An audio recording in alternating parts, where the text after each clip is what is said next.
What's the good word, Josh? Your boy DKB here. So, speaking purely for myself, I think there's a pretty clear delineation between the top two tackles in the 2024 NFL draft and the remainder of the class, right? And at this point, I'm just talking kind of purely the left tackle debate is really Joe Alt and Olu Fashanu, and then there's everybody else, and you really have to skip quite a few names, right? There's guys like Marius Mims, who you may be able to project to the left side due to athletic ability, but realistically, you're probably going all the way down to like the second, third round range for a guy like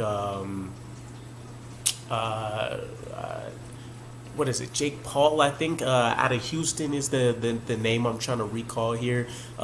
Maybe a guy like Walter Roos, for example.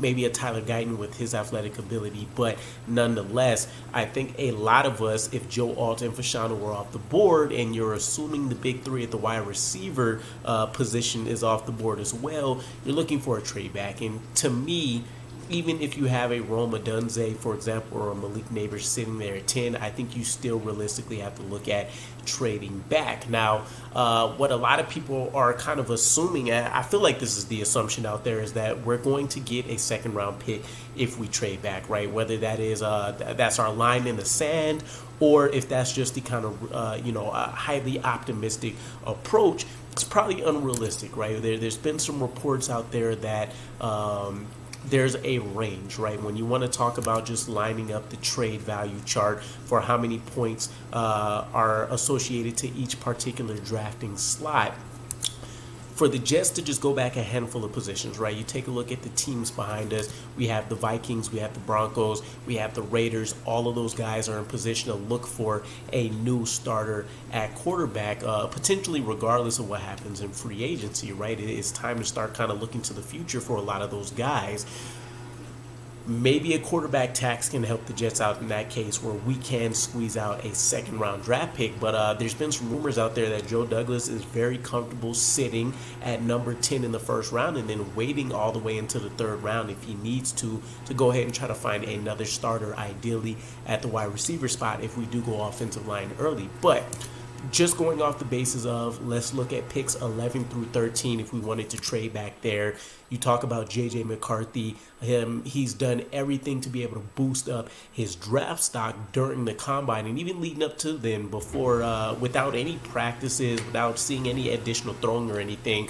Guys have kind of really been nitpicking through his tape, and I think the half glass full approach is really, kicking in for J.J. McCarthy. There's been some crazy stuff out there that he could potentially be quarterback 2 on a handful of teams' boards to let you know how highly people are thinking about him and his upside, right? Is, large picture here with J.J. McCarthy is the fact that he hasn't thrown a whole lot during his tenure with Michigan, but they haven't asked him to because they had a dominant run defense. But you've seen some big-time throws. You've seen the NFL caliber type offense with some of the things they asked him to do. You've seen the high-level throws. So realistically, it's not that he can't do anything. It's just that you haven't seen it as often as you've seen with the other candidates. That works in the Jets' favor quite a bit, right? If you can get 4 quarterbacks to go off in the top 10, you can ideally hope that one defensive guy comes off the board in the top 10, and then you're talking about the 3 top wide receivers.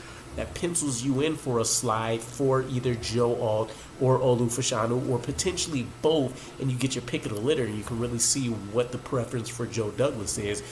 Both guys I kind of view as a safe option, but Fashanu has the higher ceiling. He has the less polished run game. Joe Alt is the all-around better player right here, right now, with probably a lower ceiling than Fashanu.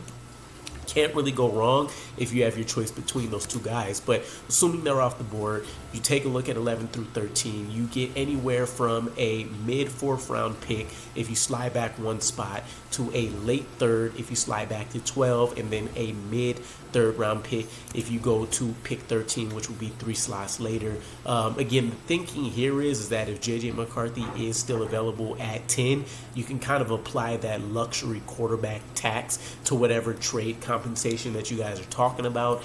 Would Joe Douglas settle for a first and a second or sorry, that's not the analogy I was trying to put out there. Would Joe Douglas settle for sliding back 3 spots and maybe picking up multiple thirds if that's available for a team, or would he try to truly squeeze out a day 2 pick? And if he can, there's a lot of things that you can get done with this. I'll probably post on my community channel. I got to join a mock draft from one of my fellow guys that covers the AFC East, and I traded with the Lions. I jumped way back to pick 29, I think it was, but I got obviously the first round swap. I got a second round pick. I got a third, which put us in prime position to pick back to back.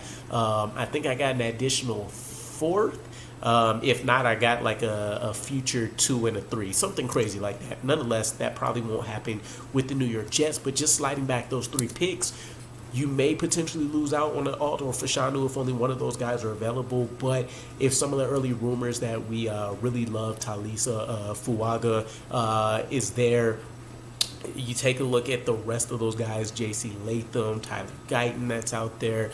You can see a world where the guys said, where Joe Douglas and the staff says, hey, the skill gap, the ceiling level isn't that different between each of these guys. It's just something that stands out differently from each of them. I can see him pulling the trigger on that trade in order to go up, in order to get himself that additional pick. So I'm all for it again, pending Joe Alt or Fashanu being on the board, especially if both of them are available and you only want to go back 1 spot, maybe even 2. I am all for a trade down. Even if we can't get that day 2 pick, I would love an additional, even if we can't get this second rounder, I would love an additional 3rd round pick. Package those up, move up if you want to. Sit on both of those. You can kind of consider it repayment for the ABT trade up, for example. A lot of ways to go about this, but I do ultimately believe in this draft where a lot of people consider day 3 to not be that great because you're seeing a lot of these COVID players come out.